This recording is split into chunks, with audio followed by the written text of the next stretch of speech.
Hi, and welcome to this quick tutorial on staff clock in and clock out on the Operator app.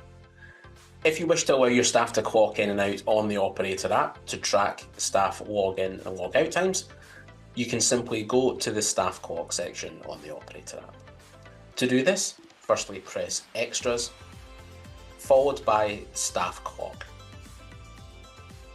Once you press Staff Clock, the Staff Clock pop-up will appear, allowing the staff member to enter their unique passcode. Once the staff member has entered their passcode, they can then press Submit to confirm their name and the time that they clocked in.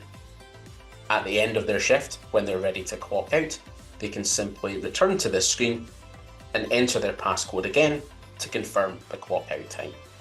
These clock out and clock in times will always be visible on your admin panel for future reference. Thanks for watching.